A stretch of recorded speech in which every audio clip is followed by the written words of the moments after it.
निर्जला एकादशी की आप सभी को हार्दिक शुभकामनाएं। यह बड़ी खास है।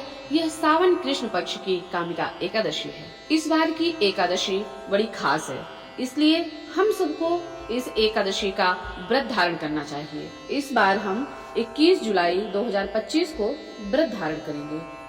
एक ही दिन एकादशी का व्रत है, इस बार 2 एकादशी का व्रत नहीं है, इसलिए हमें 21 जुलाई को व्रत धारण करना है। इस एक व्रत के करने से अश्वमेध यज्ञ का फल हम आसानी से प्राप्त कर सकते हैं। तो सभी साधक भक्तों से निवेदन करती हूँ, पूरे श्रद्धा और भाव के साथ इस कामिका एकादशी का व्रत धारण करें, जो 21 जुलाई को है। और 20 जुलाई को हमें 10वीं के नियमों का पालन करना है। एकादशी के व्रत में श्रद्धा और आस्था का विशेष महत्व होता है।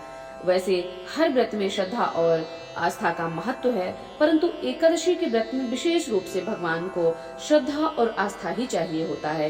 इसलिए जितना हो सके भगवान के चरणों में न्योछावर करें, खुद को पूरी श्रद्धा और भाव के साथ व्रत धारण करें। जीवन के सारे पाप जलकर नष्ट हो जाएंगे इस एक एकादशी के व्रत करने से। अब रोजमर्रा के जीवन में यज्ञ करना संभव नहीं हो सकता, विशेषतः गृहस्थ लोगों को। क्यों ना एकादशी का व्रत करके पूरा फल हम एक साथ प्राप्त करें, पूरे पुण्य हम एक साथ ले सकते हैं।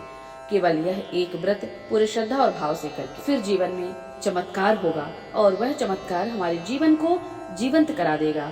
भगवान स्वयं हमारी रक्षा करेंगे कवच बनकर। सभी साधक भक्तों से निवेदन है कि वह व्रत करें और व्रत का पुण्य प्राप्त करें, अपने जीवन को सार्थक। खुद भी व्रत करें और दूसरों को भी व्रत कराएं।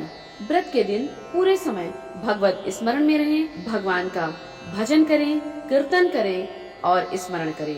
अब व्रत के पारण पर बात करती हूँ, कृपया ध्यान से सुनें, क्योंकि कोई भी व्रत पारण पर ही पूर्ण होता है, और एकादशी का व्रत तो विशेषतः व्रत के पारणा से ही व्रत पूर्ण होता है। इसलिए व्रत का पारण शुभ समय पर करना सही होगा। तो 22 जुलाई 2025 को सुबह 5:45 से 7:05 तक व्रत खोल लें, अर्थात व्रत का पारण कर लें। और इस तरह से अगर हम व्रत करेंगे तो हमारा व्रत पूर्ण होगा और हमें पूर्ण फल प्रदान करेगा। ओम हरि ओम।